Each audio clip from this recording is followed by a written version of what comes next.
ஆபத்துகளை கண்டு பயந்து ஒதுங்கி விடாமல் அதில் நம்முடைய பங்களிப்பை முழுமையாக அளிக்க வேண்டும் என்கிறார் மனுஷபுத்திரன் அவர்கள். நம் விடியலை வாணி நிகழ்ச்சியின் அடுத்த பகுதியாக வரவிருப்பது தேடும் நன்றும்.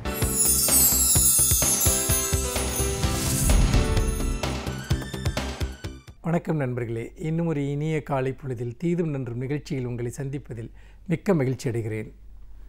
டிஜிட்டல் இந்தியா இன்றைக்கு நாடு முழுக்க பேசப்படக்கூடிய விஷயம் இதுவாகத்தான் இருக்கிறது.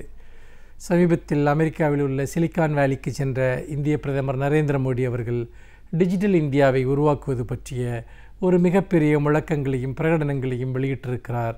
அந்த அடிப்படையில் இன்றைக்கு டிஜிட்டல் இந்தியாவை பற்றிய பேச்சுக்கள் ஏற்கனவே தொடங்கப்பட்டிருந்தாலும் கூட அது இன்றைக்கு ஒரு மிகப்பெரிய அளவிற்கு மோடி அவர்களுடைய ஒரு அடையாளமாக அல்லது இந்தியா நவீனமயமாவதனுடைய ஒரு அடையாளமாக இன்றைக்கு நாம் பேசப்படுவதை நாம் பார்க்கிறோம். இந்த டிஜிட்டல் இந்தியாவின் மூலமாக இன்றைக்கு இந்தியர்களுடைய வாழ்க்கை மறுமலர்ச்சி அடையப் போகிறது. அவர்களுக்கு பொருளாதார முன்னேற்றங்கள் வரப்போகின்றன. இந்திய விவசாயிகள் பெரிய அளவிற்கு பயன்பெறப் போகிறார்கள் என்றெல்லாம் மிகப்பெரிய அளவிற்கு கனவுகள் இங்கு விதைக்கப்படக்கூடிய ஒரு சூழலை நாம் பார்க்கிறோம். எந்த ஒரு நாட்டினுடைய முன்னேற்றத்திற்கும் தொழில்நுட்ப வளர்ச்சி என்பது, அந்த தொழில்நுட்பம் பரவலாவது என்பது, தகவல் தொழில்நுட்பம் பரவலாவது என்பது தவிர்க்க முடியாத ஒன்று. ஒரு நாடு வளர்வதற்கு, ஒரு சமூகம் ஒருங்கிணைந்து வளர்வதற்கு அது மிக மிக முக்கியம் என்கிற ஒரு விஷயத்தில் எந்த மாற்று கருத்தும் இருக்க முடியாது. அந்த அடிப்படையில் இன்றைக்கு நாம் எந்த விதத்திலும் தொழில்நுட்பத்தில் பின்தங்க முடியாது என்பதும் ஒரு உண்மை. ஆனால் இந்த டிஜிட்டல் இந்தியா என்று சொல்லப்படக்கூடிய ஒரு மின்னணு இந்தியா அல்லது தகவல் தொழில்நுட்பத்தால் முழுமையாக இணைக்கப்பட்ட இந்தியா என்பது இந்தியர்களுடைய பிரச்சனைக்கு, கிராமப்புற இந்தியர்களுடைய பிரச்சனைக்கு என்ன தீர்வுகளை உருவாக்கப் போகிறது?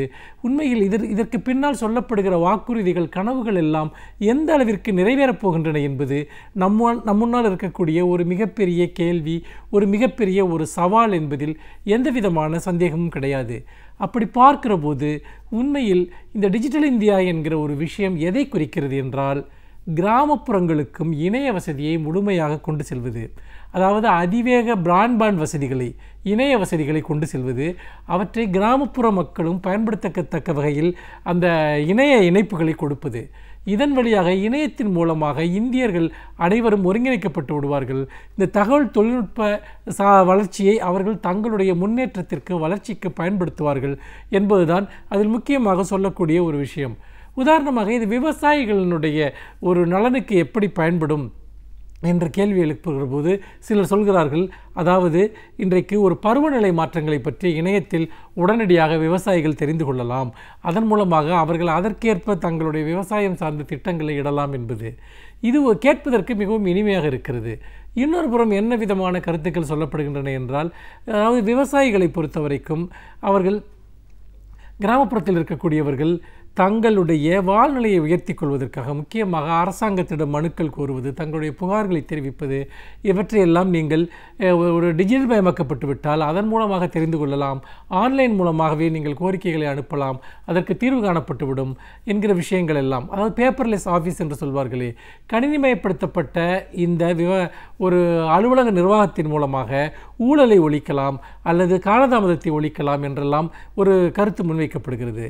ஆனால் இது எல்லாமே எந்த அளவிற்கு மேலோட்டமான கருத்துக்கள் அல்லது அவை சொல்லக்கூடிய விஷயங்கள் என்பது எந்த விதத்திலும் ஒரு முழு உண்மையை இங்கு குறிக்கவில்லை என்பதை நாம் பார்க்கிறோம். அப்படி பார்க்கிற போது இன்றைக்கு டிஜிட்டல் இந்தியா பற்றி சொல்லக்கூடிய இந்த கருத்துக்கள் எல்லாமே ஒரு மிகைப்படுத்தப்பட்ட கருத்துக்களாக, மிகைப்படுத்தப்பட்ட சிந்தனைகளாக இருக்கின்றன என்பதுதான் என்னுடைய அபிப்பிராயம். அதற்கு பல உதாரணங்கள் இருக்கின்றன. உதாரணமாக நமக்கு செல்ஃபோன் உபயோகத்தை எடுத்துக்கொள்ளுங்கள். ஒரு காலத்தில் செல்ஃபோன் என்பது வசதி படைத்தவர்கள் மட்டுமே பயன்படுத்தக்கூடிய ஒரு விஷயமாக இருந்தது. தொலைபேசி என்பதே மக்களுக்கு அரிதான ஒன்றாக இருந்தது. பிறகு பல தனியார் நிறுவனங்கள் இங்கு போட்டி போட்டுக்கொண்டு உள்ளே வந்த ஒரு காலகட்டத்தில் செல்ஃபோன்கள் மிக பரவலான உபயோகத்திற்கு வந்தன. நாடு முழுக்க சாதாரண மக்கள், கிராம மக்கள், ஏழை மக்கள், விவசாயிகள் கூட செல்ஃபோனை பயன்படுத்த ஆரம்பித்தார்கள். நகர்ப்புறவாசிகளிடம் மட்டும் இருந்த அந்த வசதி கிராமப்புற மக்களுக்கும் சென்றடைந்தது. ஆனால் இப்படி செல்ஃபோன் வசதி அவர்களிடம் சென்றடைந்ததன் மூலமாக அவர்களுடைய வாழ்க்கை தரத்தில் ஏதாவது ஒரு மாற்றம் ஏற்பட்டதா? அவர்களுடைய அடிப்படை தேவைகள் சார்ந்த விஷயங்களில் ஏதாவது ஒரு மாற்றம் ஏற்பட்டதா? தகவல் தொழில்நுட்பம் அவர்களுக்கு கிடைத்தது, அவர்களுடைய உரிமை உண்மை என்பதில் எந்த மாற்று கருத்தும் இல்லை. ஆனால் இந்த டெக்னாலஜிக்கல் ரெவல்யூஷன் என்று சொல்லக்கூடிய இந்த ஒரு தொழில்நுட்ப புரட்சியின் வாயிலாக மக்களுடைய அடிப்படை வாழ்வாதாரங்களில் என்ன மாற்றம் நடந்தது என்கிற ஒரு கேள்வியை நாம் எழுப்பிக் கொண்டோம் என்றால் உண்மையிலேயே எந்த மாற்றமும் நடக்கவில்லை என்பதைத்தான் நாம் பார்க்கிறோம். மாறாக செல்போன் நிறுவனங்கள் மிகப்பெரிய அளவிற்கான ஒரு வர்த்தகத்தில் ஈடுபட்டன. இணைய சேவையை இது தொலைத்தொடர்பு சேவையை வழங்கக்கூடிய தனியார் நிறுவனங்கள் பெரிய அளவிற்கு பொருள் ஈட்டின. அதாவது இன்றைக்கு செல்போன் பயன்படுத்துகிறவர்களே இல்லை என்கிற அளவிற்கு அவ்வளவு பரவலாக சென்றதன் மூலமாக எல்லோருமே மாதாந்திரம் செல்போனுக்காக ஒரு அடிப்படை கட்டணத்தை செலுத்துவது என்பதும் ஒரே வீட்டில் ஒவ்வொரு நபருக்கும் ஒரு செல்போன் இருப்பது என்பதும் தொலைத்தொடர்பு நிறுவனங்களுக்கு ஒரு மிகப்பெரிய லாபம் ஈட்டக்கூடிய விஷயமாக மாறிவிட்டதை நாம் பார்க்கிறோம். இப்படியாக ஒரு அடிப்படையில் மக்களுடைய உபயோகத்திற்கான ஒரு பொருள் அத்தியாவசியமான தேவையாக மாறுவதும் அதுவே மக்களை அடிமைப்படுத்தக்கூடிய ஒன்றாக மாறுவதன் மூலமாக தனியார் நிறுவனங்கள் லாபம் அடைகின்றன. ஆனால் மக்களுடைய வாழ்வாதாரம் சார்ந்த விஷயங்களில் என்ன மாற்றம் நடந்தது, அவருடைய அடிப்படை தேவைகளை தீர்ப்பதில் என்ன மாற்றம் நடந்தது என்று பார்த்தால் எதுவுமே நடக்கவில்லை என்பதுதான் உண்மை. இது இணையத்தையும் நீங்கள் எடுத்துக்கொள்ளுங்கள். இன்றைக்கு இணைய வசதி, அதாவது இந்த நகர்ப்புறவாசிகளுக்கு இன்றைக்கு முழுமையாக கிடைக்கிறது.